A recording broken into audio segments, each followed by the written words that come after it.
Hello. I have to remember, so I'm sitting here. My name is Wendy Stouffer. Hello. And I just happen to be sitting here with a friend of mine who is deaf. And so I've been signing all day and I was going to sign to you guys. Anyway, so I am here. I'm an emerald with Plexus. I've been an emerald since March. It took me 3.5 years to get there. So I've been with Plexus for just a little over 3.5 years. And I met Sarah. I met her at our jewel training in Arizona, which was incredible. Something I've realized, it was my first time going to Maui this year, my first time going to Leaders Retreat. So this is just a little bit odd, but I've been with Plexus. I've earned Leaders Retreat each year, but my first year, part of my story is I didn't want to do a business. And so when I earned Leaders Retreat because people were asking me about Plexus and they just were buying from me, I didn't go. And it was in Florida. I didn't go because I thought, I don't want to do a business. This isn't for me. And so I didn't go that year. I didn't go the next year when I earned it. And it was in Texas because, I think it was in Texas the next year, but I didn't go because I had a daughter that was playing college volleyball and I didn't want to miss a very important weekend with her. Same thing the next year. I didn't go because there was volleyball and she was going to break a school record and I didn't want to miss that. So this is my first year going to Leaders Retreat. And each of these events, Leaders Retreat, going to Hawaii and doing the jewel training, I've been really nervous. It was very strange. Like I was anxious about what am I going to expect. So anyway, when I went to jewel training in Arizona, I was going not knowing anybody and I was nervous. And I also felt like I wasn't supposed to be there, like I didn't deserve it. So this is going to be part of my story that I share with you also, is that I just felt, why am I here? I didn't do anything. There are people on my team that should be here. They're the ones who've done all the work. It's them. They've done everything. And almost like a little bit of guilt. And so I just felt really strange. So I got there and I have to tell you that meeting this team of women, and there was one man with us, but meeting this team of women there was just incredible because we all kind of had the same thoughts. Like some were really excited. They've been waiting and waiting. And some of us were just really walking around going, okay, I don't know anybody. I don't know what to expect. I don't know what to do. Sarah was very quiet and, there were some very outgoing, loud, ready to be there and party. And then there were the quiet ones that we were trying to find out, where we fit in. But I'm going to tell you the coolest thing about her and just getting to know her is just how sweet. I mean, and you guys know that. She's your upline, just that sweet, humble, like that servant-hearted person. And so I enjoyed getting to know her. And I'm going to tell you, I really haven't gotten to know these girls nearly as much if it hadn't been for these live events that we're doing for our teams. Being able to hear each other's story just helps us grow even closer. So I'm very grateful that she invited me to come do this for you. So what I've learned on my journey to Emerald. So I wanted to share, goodness, I'm going to tell you my story, my health testimony, and then kind of weave in my tips from that. So it started about 3.5, actually almost 4 years ago this month, that I had been having some difficulties. I was a teacher, 7th grade math, right around the corner from the house, and loved teaching. I'd been a stay-at-home mom for 10 years. So I taught elementary school. Then I became a stay-at-home mom, did that for about 10 years, then went back to work and I taught middle school. Loved it. It was wonderful. I didn't like all of the politics, all of the other stuff. Like the kids and the teaching was wonderful. But what I noticed is that I was a really, really great, exciting teacher. First period, second period, third period. Had all this energy. I was a great morning person. Lunchtime would come, and then in the afternoon, I would just crash. Like my energy would crash, and I wasn't quite the same as far as level-headed mood kind of a person. I would start to get grumpy.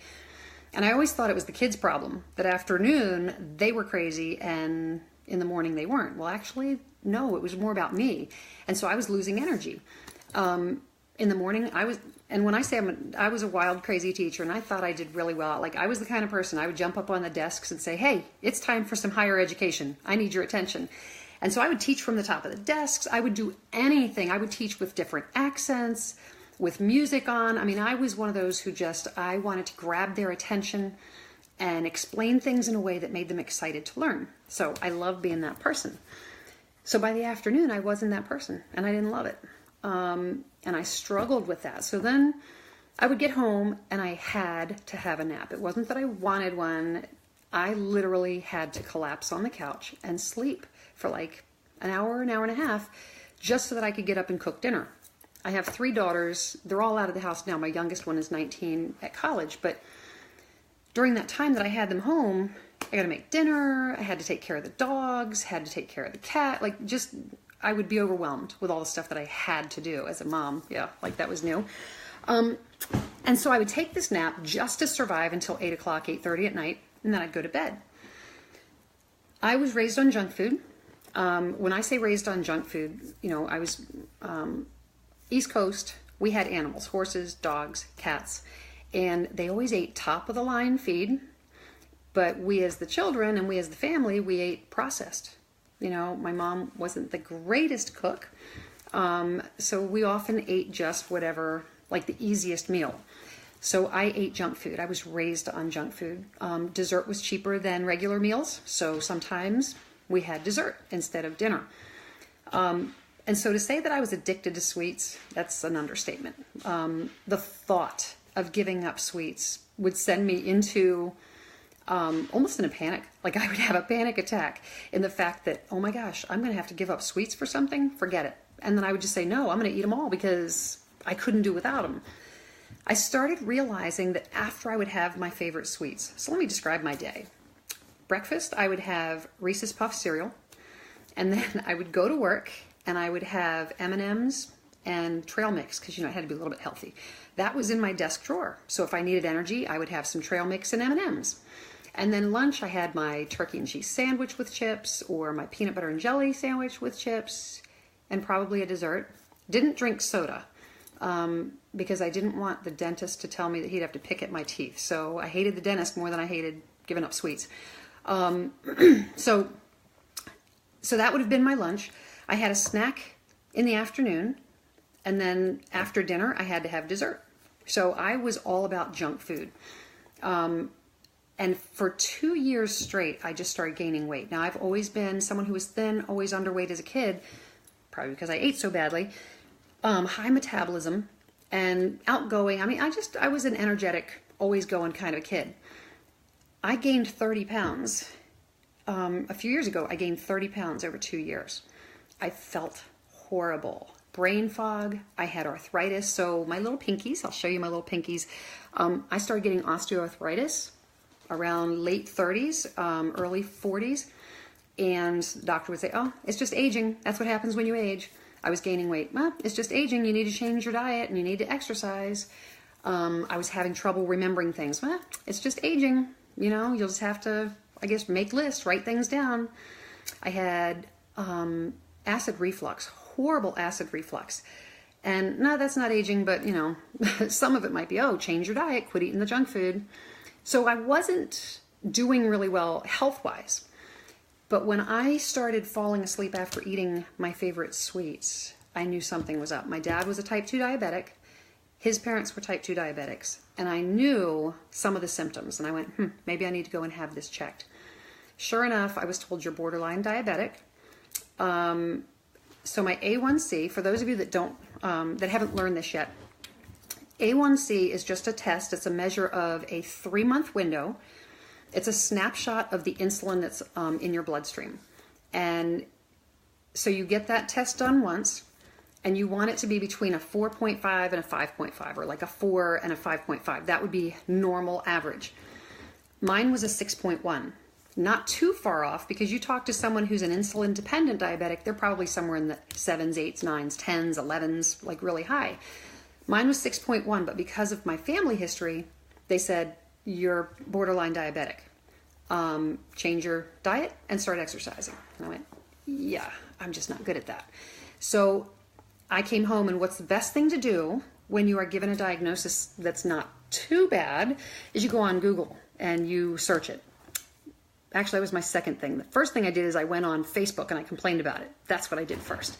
So I got on Facebook and I said, oh man, I have just been diagnosed, borderline diabetic, type 2 diabetic. What am I going to do? Ben & Jerry's ice cream, Ben & Jerry, they're my best friends. I eat them, I eat that for dessert almost every night. And of course, I was getting flooded with information about, oh, read this book, cut out your carbs, cut out your sugars. And I'm going, I don't even know what a carb is. I just know sugar because I like it. So anyway, I complained about that. And I really didn't want to go on medication. So my A1C, 6.1, we want to make sure that it didn't climb. They told me that, well, this is just your life. It's now in your chart. You'll be on medication eventually. And they said that I would come back every 3 months and get my blood work done. Now, why 3 months? And here's my first bit of information for you if you haven't looked this up yet. Do yourself a favor and Google search things about the different, it's almost like lifespan of the cells of your body.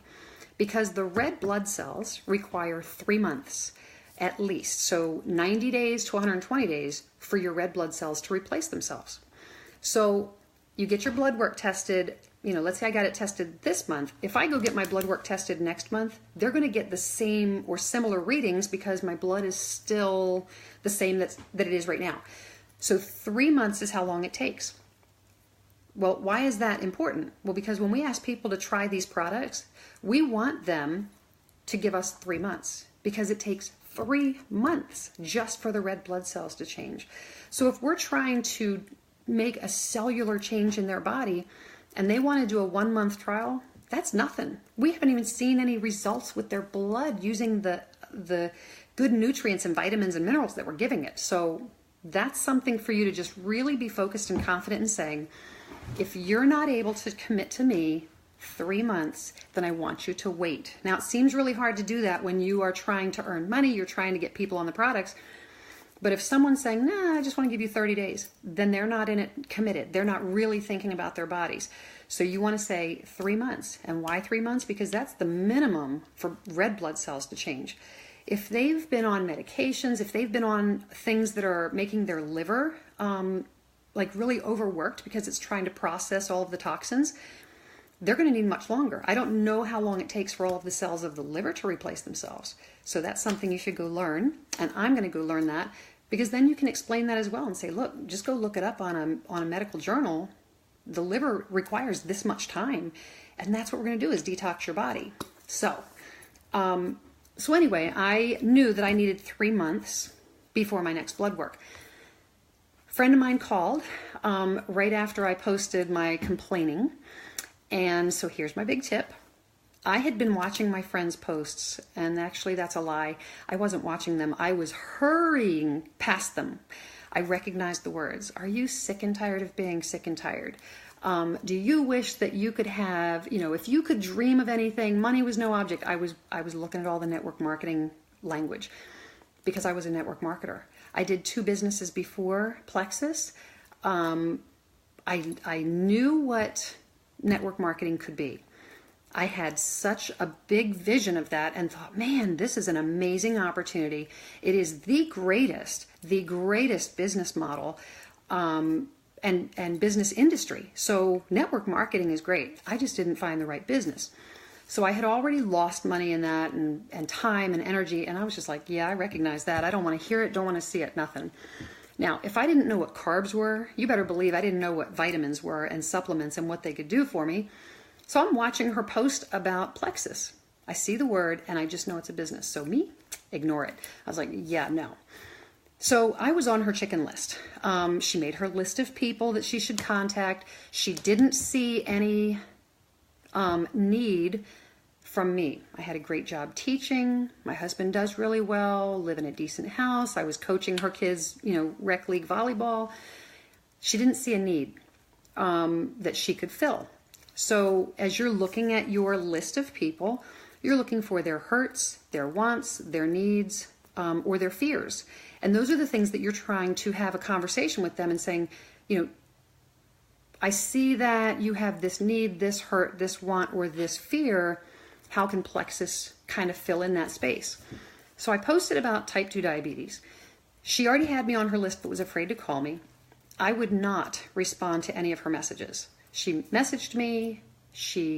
I didn't comment. I never liked, commented nothing on her posts. I just kind of went about my business thinking, well, she'll get over it. She called me. She picked up the phone and called. So she took me off her chicken list. And had she not picked up the phone and called, tip number one, you're going to have to call some of the people on your chicken list. Had she not picked up the phone and called, I may not have ever joined. Okay, I might not have ever tried the products. So I am one of those people that if I get an idea of something I want, yeah, I'll go find it, I'll go buy it. But I'm not one who will listen to people talking about products and be like, okay, yeah, I want to do that with you. Now, here's my next tip. One of my favorite books that I've read, The 4-Color Personalities of MLM. I loved that book. And as someone who I have attention deficit, reading's not my favorite thing. Get over it. If that's your issue, you've got to do personal development. And reading is so important. But the 4-Color Personality book is easy to read, fun to read, and very informative. So I'm a yellow personality. All right, so here are your 4-color personalities. You've got your, you got to pick up and call. So we've got yellow, blue, red, and green. And based on your basic need, like we all have a little bit of all the different colors, but we generally have one that's more prominent. Yellows, their word or their prominence is help. They like to help people. So that's going to be teachers. I was a teacher. Nurses, people in social work, anything where you get to help people. That's going to be your yellows. So I was a yellow personality. So when my friend called me and she said, I saw your post about, the type 2 diabetes and I've been wanting to call you. Now, meanwhile, I'm on the other line going, oh crap, I shouldn't have answered the phone because, So I'm trying to be nice because I'm a yellow. Yellows don't want to hurt people's feelings, so I'm being very nice. And she says, I saw that and I wonder if you would help me. Well, she just said my key word was help. So if you want to have people in a conversation with you, you learn what their key word is. If they like to help people, if they like to have fun, if they just like to have information, data, that's green. Or maybe it's they just want, they're into contests or they're into organization or, maybe it's money. So it's, different things appeal to different people. So she said to me, I'm wondering if you would help me. As soon as she said that, it took me off guard. Like I was protecting, I was kind of defensive, like I don't want to buy anything from you. And she said, would you help me? I know that these products were designed to help level blood sugars. You have a blood sugar issue. I don't have anyone who's tried the products yet, and I would like to know if they work. Wow. She just snagged me. And I went, okay, I can help you. I said, all right, so you say they're going to level my blood sugars. Can I still eat my junk food? And she said, I don't know, but that might be something we can test. I said, okay, I'm in. And I said, now I know it's a business. I don't want to do a business. I'm going to be a secret pink drinker. I don't want to tell a soul about it. So I will just get it as a wholesale customer because I totally get the wholesale preferred, blah, blah, blah. I said, I don't want customer service. You don't need to check in on me. I was not very nice for being a yellow personality, but I basically told her, I said, okay, here's what I'll do. I will do your products for 3 months. She didn't even have to ask me. She didn't have me saying, well, I'll do it for 3 days. And if I don't feel anything, I said, I'm going to do it for 3 months. And here's why. I had my blood work done just last week. I go back in 3 months to see if my A1C has changed. And if I'm on these products and it changes, then I'll be a great support to say to you, yeah, it worked. So I still wasn't even thinking for myself. It was more like, let me help you. So I got on the products. I went in as a wholesale customer because I understood sales and saving my money. I also thought that would keep her from contacting me, and which it didn't, which I'm so thankful. She called me about, I don't know, maybe she messaged me about 7 days later. Did you get your products? Have you started? And I said, yeah, got them. And I just read the labels. I didn't want her to tell me anything. So all I was focused on was blood sugar. I read the labels and I got started. 4 BioCleanse a day, 2 ProBio 5 a day, 1 Slim a day. Praise God, I didn't have any die off. She messaged me probably, I want to say less than a week later. So how are you doing? How are you feeling? And I went, okay, did she really just message me? Didn't I tell her 3 months? Is my calendar off? So I messaged back and I said, I feel fine and I will let you know in 3 months. It's only been 10 days.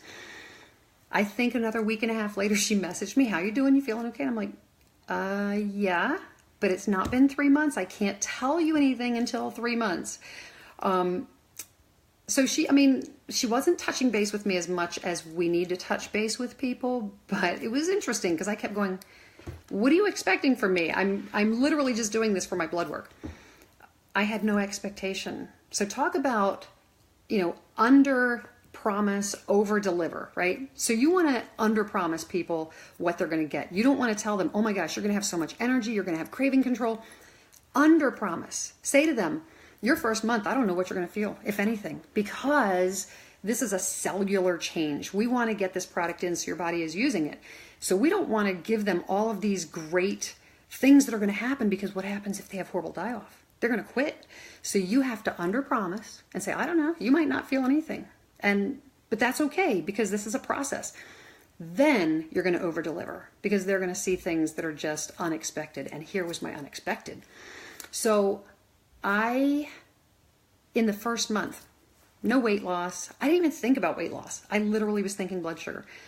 I stopped taking naps completely without even thinking about it. My daughters saw me on Facebook 11 o'clock at night. Mom, why are you still awake? Is everything okay? And I'm like, yeah, I'm just grading papers. That should have been the first thing.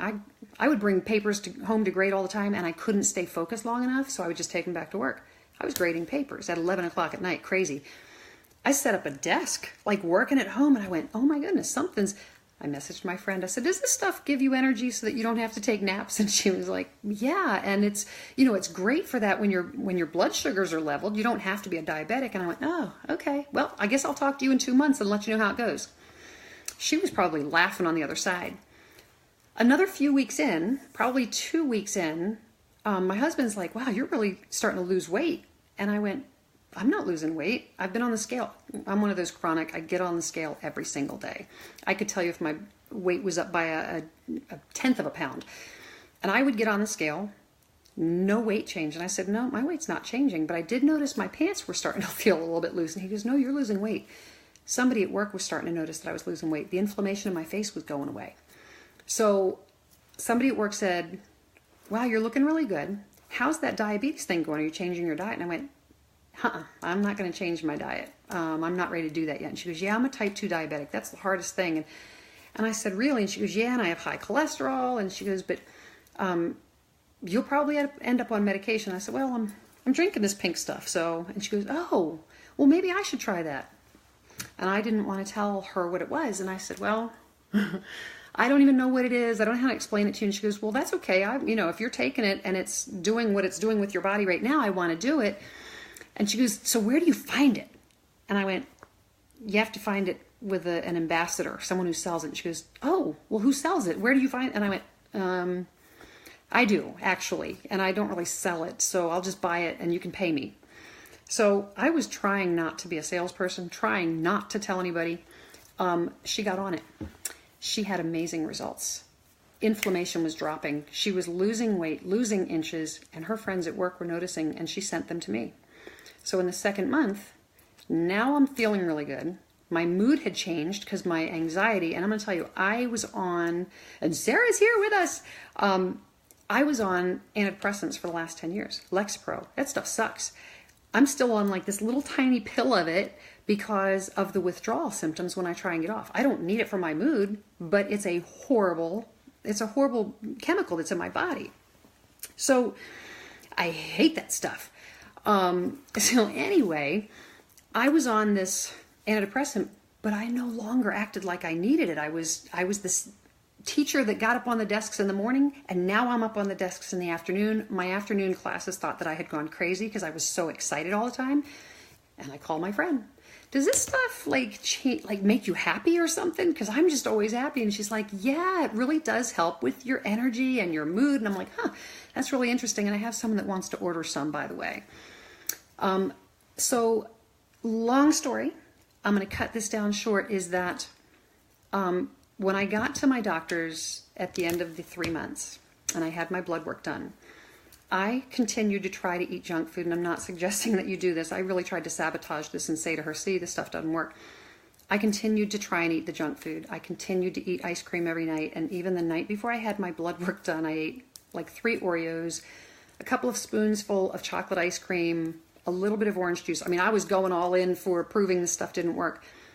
And after eating all of that sugar for 3 months, my A1C came down to a 5.9.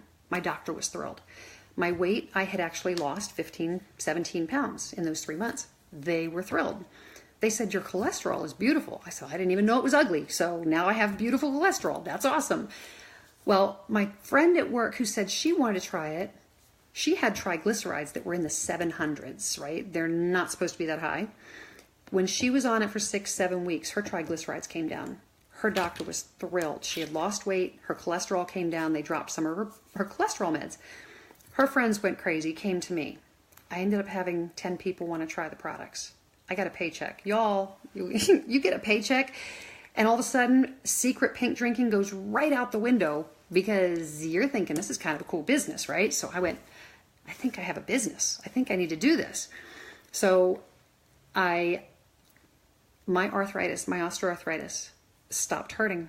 I didn't realize that. So here's my 3-month, what happened. My thinking became clear. My mood changed so that I was pretty much happy all the time, almost sickly so. My acid reflux went away. I was able to stop the omeprazole. I was able to stop using an inhaler occasionally when I would be outside and had that allergy stuff from the outside. I haven't had to use that. I haven't lost my voice in the fall in 3 years. But when I got there and the blood work had changed, even though I continued trying to eat the sugar just to see if it would, and please don't get people to do that, I was pretty thrilled with that. But the best part was my hands. I could not make a fist. I like to ride. I have a horse, and it hurt so bad to ride. It hurt to brush her. It hurt to lead her if I was training. It hurt to brush my own hair. I was buying larger cooking utensils because my hands were hurting so bad. They stopped hurting. The inflammation went away, and I went, okay, there's something to this. I started sharing. So reading the book, 4 Colored Personalities, you need to know who you're talking to and what their keyword is. Like asking someone to help, hey, would you help me out? I want to know if this is going to work for you. 2 months, and if you don't like it, you get your money back. Someone who just, being able to say, if someone does contact you and say, all right, well, tell me about this Plexus stuff. If they're a green personality, like my husband, he doesn't want to hear one testimony. He doesn't want to hear any stories. He wants to know, why does it work? What's in it? That's it. And the bottom line, what's it cost? So you just want to really know your audience, okay? So that's how that book did help me at the time. You want to make sure that you're calling people on your chicken list because they may never have the desire to contact you about something that they don't know about. And they don't know what they don't know. So it's not they are ignoring you, sort of, because I was ignoring her a little bit. But I wasn't going to be mean when she called me. So you want to make sure that you're reaching out to those people, because if you don't reach out, if you don't build it, somebody else will. And so if you're not reaching out, eventually somebody's going to reach out and they're going to go with whoever, is building that relationship with them. So, be bold. Okay, so I ended up jumping in. I shared, and I had a couple of people contact me almost immediately. It was scary. I didn't know what to say, which was great, because when we know too much, we almost get constipated in our brains. We know too much. Everybody else looks at us and goes, well, I can't do what you do. I don't know all of your information. I could never do that. So it was better to just I don't know why it works. You just take the stuff. And if you need to get questions answered, I can get them for you, or I'll call my friend. And I connected them with my upline. And I just started. I found a few people that were willing to do it. Now, here's my next piece. And this also goes with understanding your own personal color, your own personality color. I'm a yellow. I'm not a red. And a red is a very organized. You give them something to do and they're like, okay, here's how you do it, step, step, step. They're wonderful, wonderful leaders. So if you find a red and you get them on fire, you can just encourage them and they just run. I love encouraging people. So as a yellow, I would sit back and judge myself. I would judge myself against everybody else. And I'd go, wow, I can't be like my leader because, I don't like making lists. They send me, list would give me like the heebie-jeebies. And I say, I can't be a red and be organized. It's just not me. I can't be a blue. A blue person is fun all the time. And, I'm not that way. So I would judge myself against other leaders and say, I guess that's not me. I'm not going to be able to do this. That is the biggest lie you can tell yourself. Do not judge yourself against other leaders. Judge yourself against yourself. So as you're growing and you're understanding why network marketing is the greatest industry in the world to have as your second job, 2 years after starting, I was able to replace my teaching income. And so I stayed home to do this full time. Not everybody quits at the level that I did. But my husband was making enough money to support that decision. And it was the best decision for our family. But I didn't think I was a leader. I didn't think my team wanted to hear from me. I didn't think I had anything to offer them. So my perspective was, they've got everybody else on the team legacy page. They go on their, they can go on to their team pages of their upline and get information from my diamond, from my whatever. They don't need anything from me. And that was so wrong. I knew a little bit more than they did because I'd been in a little bit longer. And I could easily take the information I learned from one person, process that myself, and then give it to them in a different way, a different format of understanding. So don't judge yourself against other people. That is, it will steal your joy so fast and make you feel like you don't deserve something that you actually do. You are in this business because you saw something. Whether you started with products or you started with the company or you started with an idea that you needed money, you are in this business. And that makes you a leader. You've got someone who's joined you, you have become their leader. And it is up to you to lead them. Now, what did I have to learn? I'm not great at leading a red. I'm not great at leading a blue or and you'll see this when you look at colors. I'm not great at leading someone driven by other things like organization and planning and contests. So what do? I'm going to connect her with someone who's like her. So get good at connecting people. It's a relationship business. So find out someone that is like that person and say, you know what, I want you to meet this person. You guys probably would hit it off and they can run together. I don't have to be the runner with everybody on my team. I just have to be able to encourage, put them together, be there and support them when they need it. Okay. Something Sarah Marble said to me several times at our jewel training is that the success of people on my team, my downline, the success of people on my team is not my, I don't want to say it's not my responsibility, but they will not succeed or fail because of me. Okay. So if I'm not being a good leader and I have people on my team that are failing, I shouldn't take that as all on me. It's not my fault because we all have the same information. So just be careful that, you find your passion, you find your strength. What are you really strong with? What is what are you really good at? And you lead from that because you'll gain so much confidence in yourself. And when you lead with confidence, then you become that leader, right? So if I'm trying to do something that I'm not good at and I'm acting nervous and timid, other people see that. When I realized I'm a great yellow, and I'm really good at certain things, I became really confident and I felt good about sharing that with people. And so I just encourage you to figure that piece out of it. So this the last part of it. So I steadily built my business. I just share.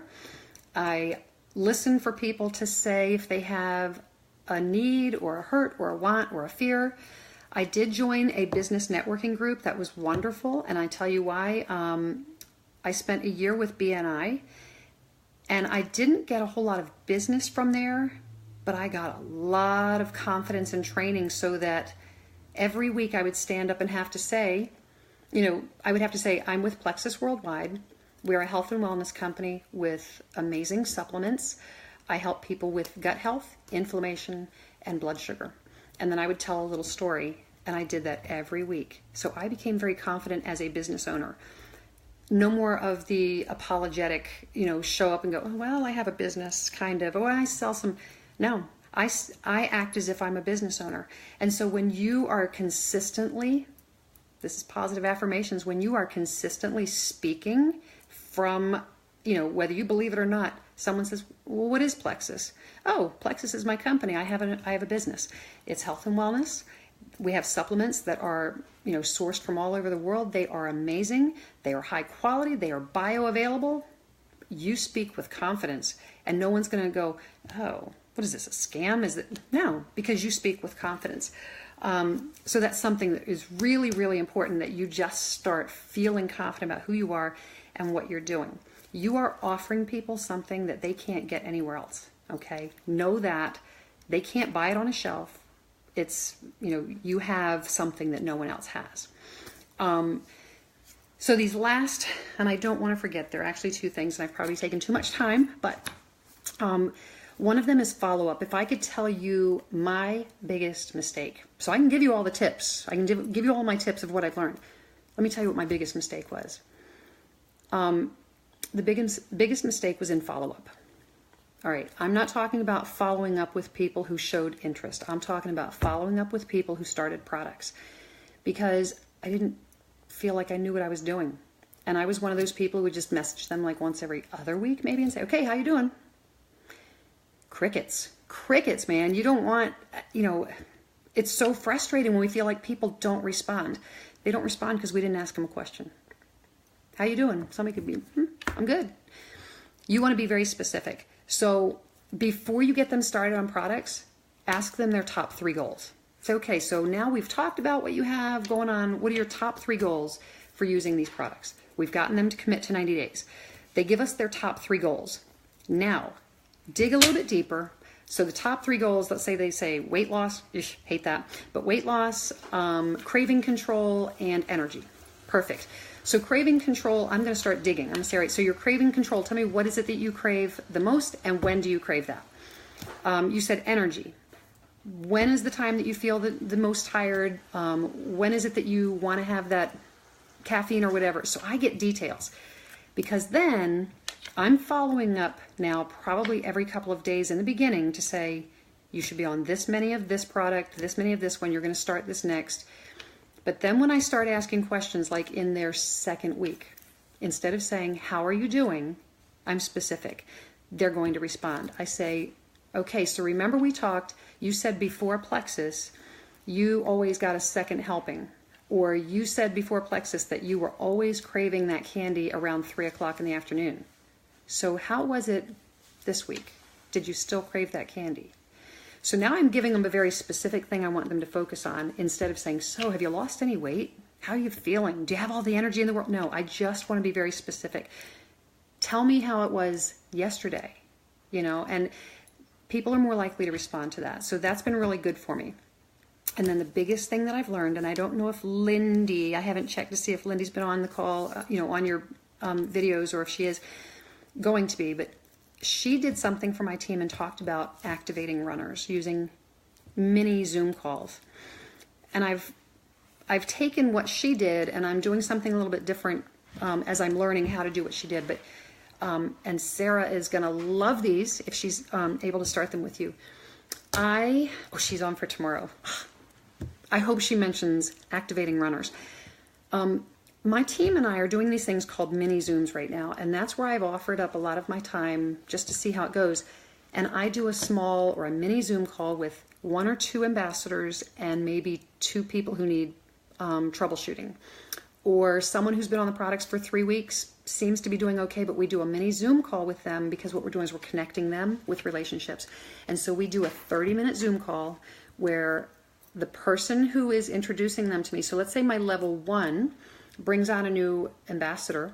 The level 1 says, this is our upline Wendy. She's going to tell you her story and answer some questions, and we're going to help you just understand what to expect and maybe learn a little bit more about some of the products. And then that person is quiet. So it's like a 3-way call, except we do it with the video, or you can do it through Facebook chat, Messenger with the video. But anyway, we have found so much success because someone who's needing troubleshooting gets on and they see me face to face. And my favorite thing that I've seen is two women who were saying, I'm not saying anything. This stuff isn't working. They're stressed, they're angry. And we got on a face, like face to face. I could see their faces. And we talked about what was going on in their lives. And their stress was so out of control. It had nothing to do with the plexus at all.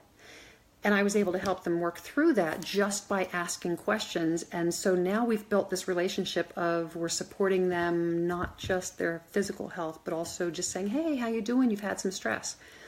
We had another person who was saying, no, I think I'm going to quit. It's really not working. I don't know. Maybe I'll give it another try. We get her on the call. And face to face, she couldn't say to me, oh, yeah, I've been consistent. She had to say, well, no, I didn't really take it yesterday. Well, I haven't really been taking it consistently. It totally changed conversation. So three-way messages take like 2 weeks to go through an entire topic of asking questions. You can get done in one 30-minute session what it might take a week to do on three-way messages. And people are seeing you face-to-face. It's awesome. So Sarah, if you get a chance to try them, I love them. I love them. We are getting such great results with people just staying on the products longer, going through detox with us, talking about different ways to make the die-off easier. And then we've had a couple of people, because by the end of our 30 minutes, I can say now, I know that you said you didn't want to do business, you're not interested in that, but I just wanted you to know that we've seen great results with people who have IBS. We're really helping a lot of them. We've got a lot of people that are feeling so much better with like acid reflux, with headaches. And so if you know anyone that is dealing with those issues, if you would think about us and let your upline know, let your sponsor know, because we're having great results. So I'm not just saying, hey, if you know anybody that needs products, I'm very specific and I say, if you know anybody who's got migraines, oh my gosh, we'd love to talk to them. And you could actually just like maybe let them know that they could contact. So that was a lot of information, and I've probably stayed on too long, but I love doing these. You guys, you are in the greatest business, the greatest company, and you have things that people need. Do not ever apologize for reaching out, and just know that what you're doing is helping a lot of people, and just make it about that. All right, so best to you. I hope I see some of you. Again, if you recognize my face when we go to Leaders Retreat, if you're going, by all means, come up and say hi and introduce yourself. But if you have any questions, you can post them here, and I'll get responses to them. So have a great evening. Bye. Bye, Sarah. See you soon.